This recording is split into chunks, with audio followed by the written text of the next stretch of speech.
Interest ఇస్తారు 6.5 7 అంతే కదా రైట్. అంటే ఫిక్స్డ్ డిపాజిట్ కనుక బ్యాంక్ లో చేస్తే మనకు ఇంట్రెస్ట్ సహా రిటర్న్ వస్తుంది కరెక్ట్. లోన్ తీసుకుంటే మళ్ళీ ఇంట్రెస్ట్ సహా పోతుంది.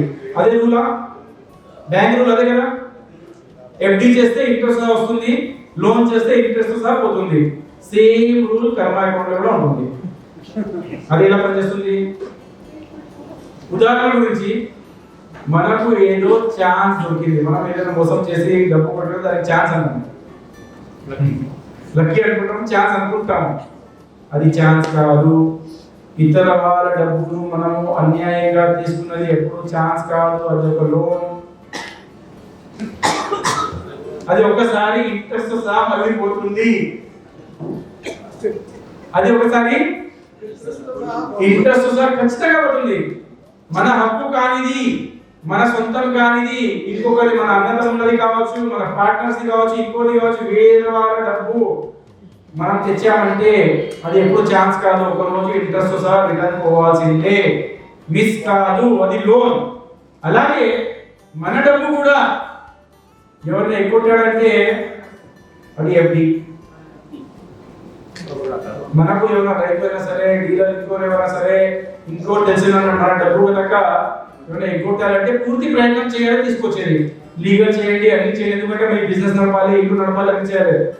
పూర్తి ప్రయత్నం చేసిన తర్వాత కూడా ఒకరు డబ్బు ఎగ్గొట్టాడంటే కొందరు ఏమంటారు, మునిగిపోయినాయి, బ్యాడ్ డెట్స్ అంటారు. అలాంటి వర్డ్ లేదు కదా, బ్యాడ్ డెట్స్ ఉండదు.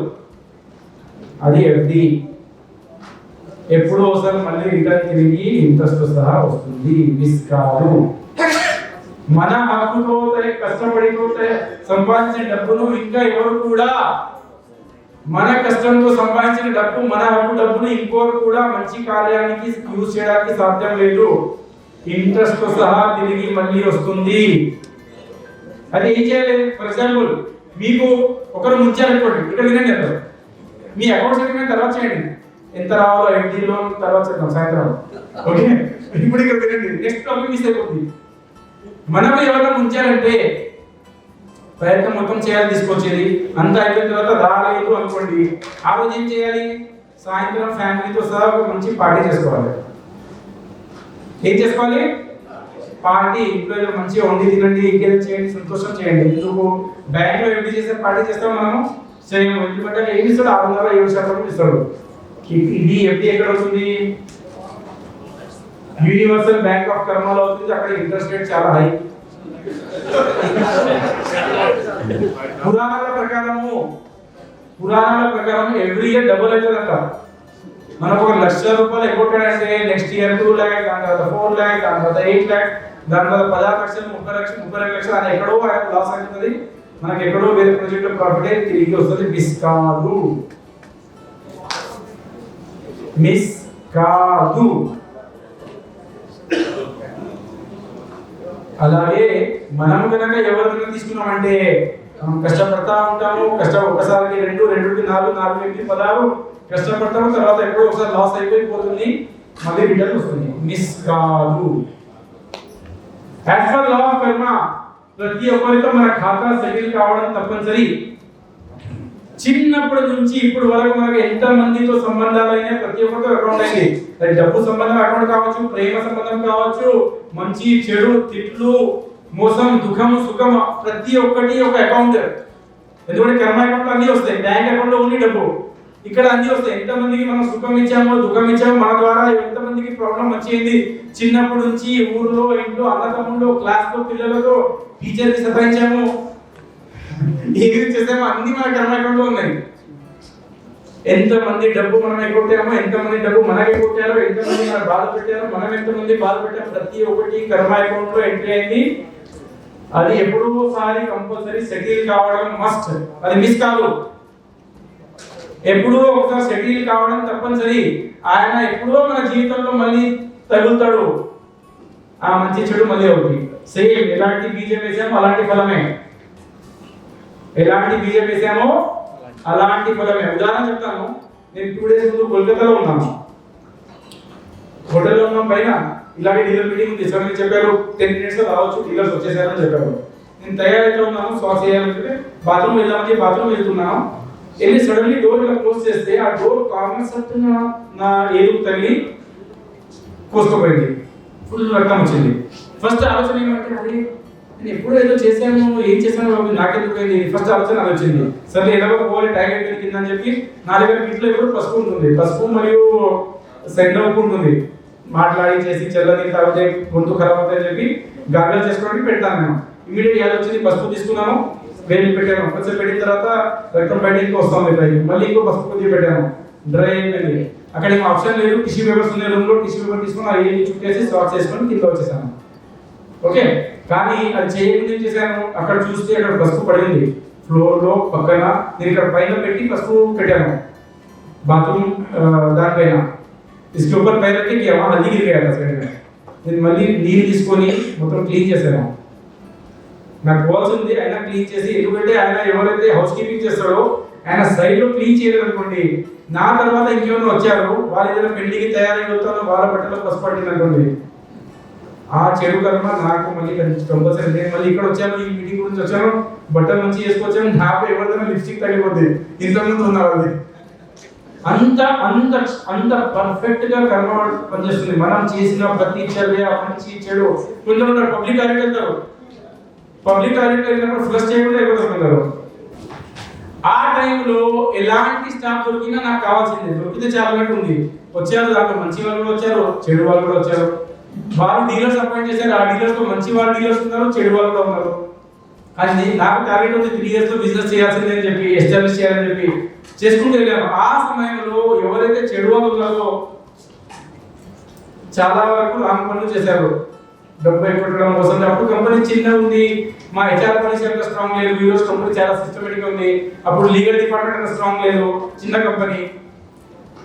అలాంటి డీలర్స్ కూడా చాలా మంది ఉన్నారు, డబ్బు ఎక్కువ చాలా మంది. ఒక ప్లేస్ ఎలా అంటే ట్రాన్స్పోర్ట్ నుంచి బ్రాంచ్ నుంచి ట్రాన్స్పోర్ట్ కి బిల్ అయింది స్టాక్, ఆ డీలర్ లేడు, ఆ స్టాక్ స్టాక్ తీసుకుని వెళ్తాడు. అలాంటివి కూడా జరిగాయి. చిన్న కంపెనీ స్టార్టింగ్ లో ఉంది, మా కంట్రోల్స్ లేవు, అవన్నీ జరిగాయి. కానీ ఎప్పుడు బాధపడలేదు. ఎక్కడెక్కడ కంట్రోల్ చేయాలో చేసుకుంటూ వచ్చాము, మిగతా అంత హ్యాపీనెస్ అంత ఎవ్రీ అవుతా ఉంది. ప్రతి సంవత్సరం 2 కోట్లు 3 కోట్లు 5 కోట్లు భారతదేశం మొత్తంలో ఇంతమంది డీలర్ డిస్ట్రిబ్యూటర్ స్టాఫ్ దగ్గర మా ఎవ్రీ అవుతా ఉన్నాయి. ఎక్కడెక్కడ కరెక్షన్ చేసుకుంటూ దుఃఖం చేయలే, ప్రతి ఒక్కరిని ఎంజాయ్ చేయాలి. చూడండి ఇక్కడ ఇంత ముందు అంటే ఇంత బ్యాడ్ పోయింది, రాంగ్ చేశారంటే అది మన ఎవ్రీ అయిపోయింది. ఆ మైండ్ సెట్ చేసాము. వాళ్ళందరికీ ఎవరైతే ఇలాంటి పని చేశారో వాళ్ళందరికీ ఎప్పుడు భగవంతుడు సంతోషంగా పెట్టాలని దీవిస్తూ ఉంటాము. 2 కారణాలు.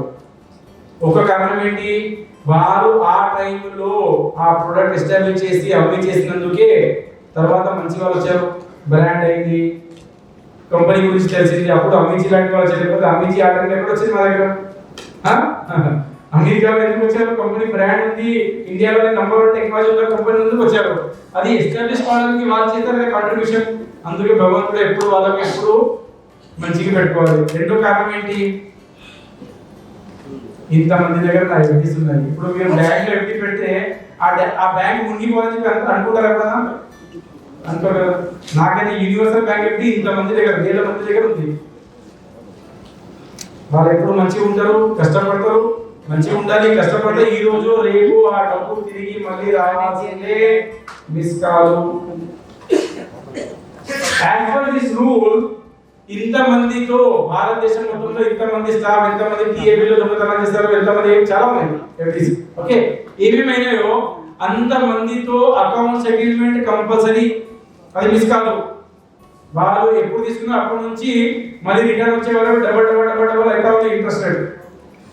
ఎప్పుడు వస్తాను మళ్ళీ వస్తాను అంటే నా ఫ్యూచర్ అయితే సెక్యూర్ కదా.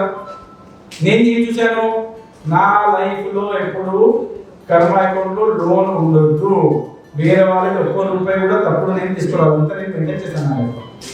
₹1 కూడా ఇంకొకరిది నా హక్కు కాని వరకు నా దగ్గర రావద్దని చెప్పి మెయింటైన్ చేశాను. అందుకే నేను ఎప్పుడు నా లైఫ్లో ఎప్పుడు ఒక ఫీలింగ్ ఉంటుంది, నేను ప్రపంచంలోనే అందరికంటే ధనవంతుని అని చెప్పి నా ఫీలింగ్ ఉంది.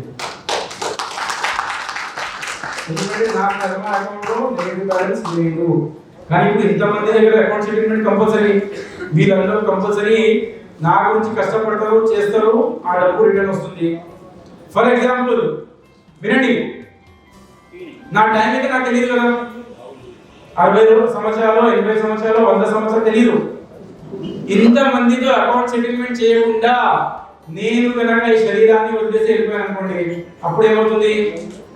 వీళ్ళందరూ నా గురించి మళ్ళీ జన్మలో పుడతారు, నా గురించి కష్టపడతారు, మళ్ళీ రిటర్న్ వస్తుంది. ఎందుకంటే సెటిల్మెంట్ కంపల్సరీ. నా ఈ జన్మ కూడా సక్సెస్ అయిపోయింది, నెక్స్ట్ జన్మ కూడా సక్సెస్ అయ్యింది. ఎందుకు? వీళ్ళందరూ కాంట్రిబ్యూషన్ తో, వీళ్ళందరూ సహకారం చేశారు నాకు కర్మ అకౌంట్ లో, యూనివర్సల్ బ్యాంక్ ఆఫ్ కర్మలో ఎఫ్డి చేయడానికి. అందుకే నాకు ఈ జన్మ కూడా సెక్యూర్ అయిపోయింది, నెక్స్ట్ జన్మ కూడా సెక్యూర్ అయిపోయింది. ఈ జన్మలో అకౌంట్ సెటిల్ కాకపోతే ఇంతమంది నా గురించి మళ్ళీ పుడతారు, ఆ జన్మలో కష్టపడతారు, అప్పుడు కూడా రిటర్న్ రావాల్సిందే, మిస్ కాదు. కొందరు అంటారు ఏం తెలుసు నెక్స్ట్ జన్మలో వస్తుందా లేదా ఏంటి, ఏ ప్రూఫ్. ఈ రోజు ప్రపంచంలో ప్రతి సెకండ్ లో 2 నుంచి 3 పిల్లలు పుడుతున్నారు. ఇంతకుముందు 3 సెకండ్లో ఒకటి ఉండేది, ఇప్పుడు చూస్తూ 1 సెకండ్ में ढाई बच्चा है చెక్ किया. 1 సెకండ్లో 2 నుంచి 3 పిల్లలు పుడుతున్నారు ప్రతి క్షణంలో ప్రపంచంలో. దా 3 పిల్లల్లో ఒక పిల్లడు చాలా మంచి కుటుంబంలో పుడుతున్నాడు, ఒక పిల్లడు యావరేజ్ ఉంటాడు, ఒక పిల్లడు ఎక్కడ దయనీయమైన స్థితిలో పుడతాడు, అక్కడ తినడానికి కూడా లేదు, ఏమీ లేదు. ఆ టైంలో ఆ పిల్లోడి తప్పేంటి? ఆ 1 సెకండ్లో కుండలి అయితే చేంజ్ కాదు కదా, జాతకాలు అయితే చేంజ్ కావు కదా. అంటే ఎడ్యుకేషన్ వైజ్ చూసుకున్నా, తల్లిదండ్రుల డిఎన్ఏ సంస్కారాలు చూసుకున్నా, జాతకం చూసుకున్నా, ఎక్కడ కూడా దానికి పరిష్కారం లేదు. ఒకటే, వాళ్ళ పాత జన్మ కర్మ అకౌంట్ పెట్టాలంటే వాళ్ళ కుటుంబము, చదువు, ఇల్లు, సుఖాలు అన్నీ దొరుకుతాయి. సో నెక్స్ట్ జన్మలో మనం కనుక రావాల్సి ఉంటే ఇక్కడ మిస్ కాదు, నెక్స్ట్ జన్మలో కూడా తిరిగి వస్తుంది. ఇప్పుడు మేము మధ్యలో ఒకసారి మేము హెచ్ఓలో మాత్రం మా ఇంటర్నల్ మేనేజ్మెంట్ లో ఎప్పుడు కూడా ఏదైనా డీలర్ రిపోర్ట్ అంటే దాన్ని బ్యాడ్ డెస్ట్ చేయగలుగుతాం. అది బ్యాడ్ డెస్ట్ కాదు, ఫిక్స్డ్ డిపాజిట్ అకౌంట్ చేయండి. ఎందుకంటే మన హక్కుని మిస్ అయ్యే ఛాన్సే లేదు, కర్మ అకౌంట్ లో బ్యాడ్ డెట్స్ అనే ఛాన్సే లేదు. మధ్యలో ఒకసారి చూసాము ఎక్కడెక్కడ ఎఫ్డి అయి ఉంటుంది మనది కంపెనీ అని చెప్పి అకౌంట్ చూస్తే ఒక లిస్ట్ వచ్చింది, fixed deposit universal bank of కర్మలో. కొందరు డీలర్ డబ్బు ఇవ్వలేదు, అక్కడ మా ఎఫ్డీస్ అయిపోయాయి. కొందరు డీలర్ ఎంత రావాలో అంతకంటే ఎక్స్ట్రా ఫోర్స్ చేసి క్రెడిట్ నోట్స్ తీసుకున్నారు, ఆ ఎఫ్డీ మా అకౌంట్ వచ్చేసింది. డ్యామేజ్ గూడ్స్ కొందరు ఏం చేస్తారు, ఒక్క బాటిల్ డ్యామేజ్ అయితే 5 అని చెప్పి ఇంకా 4 ఎక్కువ క్రెడిట్ నోట్ పెట్టేస్తారు. ఆ 4 మనకు క్రెడిట్ ఎఫ్డీ అయిపోయింది, ఒక డ్యామేజ్ అయితే 4 రాసుకుంటారు. కొందరు డీజీఓ ఎఫ్ఏ పెట్టకుండా రాంగ్ క్లెయిమ్ చేశారు, 1 మంత్ మీ ఎఫ్ఏ ఉన్నాడు, ఇది ఉన్నాడు, అదే చెప్పి జబర్దస్తిగా క్రెడిట్ నోట్ కొట్టేసుకుంటారు, అది ఎఫ్డీ అయిపోయింది. అది డీలర్ దగ్గర కావచ్చు, కొందరు మా ఎంప్లాయీస్ కూడా చేస్తారు, స్టాఫ్ పెట్టకుండా కూడా డీజీఓ డబ్బులు లాక్కుంటారు, అది అక్కడ ఎఫ్డీ అయిపోతుంది. కొందరికి శాంపుల్ నుంచి స్టాక్ వస్తే దాన్ని అమ్ముకుంటారు, ఫ్రీ శాంపుల్ కూడా అమ్ముకుంటారు, అక్కడ మా ఎఫ్డీ అయిపోతుంది. కొందరు స్టాఫ్ ఉంటారు, మాకు నేను అన్ని రాజ్యాలు ఇప్పుడు మేనేజ్మెంట్ సిస్టమ్ అన్ని స్టేట్స్ లో ఒక టీమ్ ఇచ్చేస్తాం పని. అక్కడ ప్రింటింగ్ డిపార్ట్మెంట్ ఉంటుంది, ఇంత పిఓపి ప్రింటింగ్ ఉంటుంది, అక్కడ ప్రింటర్ దగ్గర సెట్టింగ్ చేస్తారు, అక్కడ ఎఫ్డీ అయిపోతుంది. కొందరు ట్రాన్స్పోర్టర్స్ దగ్గర సెట్టింగ్ చేస్తారు, సిఏటఫ్ ఉన్న వాళ్ళు ఉంటారు, ఆ కంపెనీకి 13 రూపాయలు కాటన్ చేసి అక్కడ 11 మాట్లాడుతూ 2 రూపాయలు కొట్టేస్తారు. ఇవి ఏమున్నా అద్భుతం తీసుకుని నాకు ఇంత కావాలని చెప్పి, కానీ ఇలా బ్యాక్ ఎండ్ లో తీసుకున్నంత ఎఫ్డీ. టీఏపీలో కొందరు రాంగ్ క్లెయిమ్ చేస్తారు, ఇక్కడ పోయాను అక్కడ పోయాను ఇంత అయ్యాను అంత అని చెప్పి రాంగ్ క్లెయిమ్ చేసుకుంటారు స్టాఫ్, అది ఎఫ్డీ. ఇప్పుడు కంపెనీ ఒక ఎంప్లాయీ కంపెనీలో 25 రోజులు పనిచేయాలని కాంట్రాక్ట్ ఉంటుంది హెచ్ఆర్తో. వినండి, హెచ్ఆర్తో కాంట్రాక్ట్ ఉంటుంది, నెలలో 25 రోజులు పనిచేయాలి చెప్పి. అక్కడ కంపెనీ ముంబైలో ఉంది, ఆఫీస్ హైదరాబాద్ ఉంది, ఇక్కడ అయినా 5 రోజులు 10 రోజులు పనిచేయకుండా ఇంట్లో ఉండాలంటే అది కూడా ఎఫ్డీ. ఇన్ని రకాల ఎఫ్డీస్ అనుకోకుంటే వద్దంటే కూడా అదే ఉంటాయి. నేను చూడాల్సింది ఏమంటే మా దగ్గర లోన్ కావద్దు, ఇంకొకరిది హక్కు 1 రూపాయి కూడా మనం ఎక్కువ అంతవరకు మన కంట్రోల్లో ఉంది, అది మనం చేయాలి.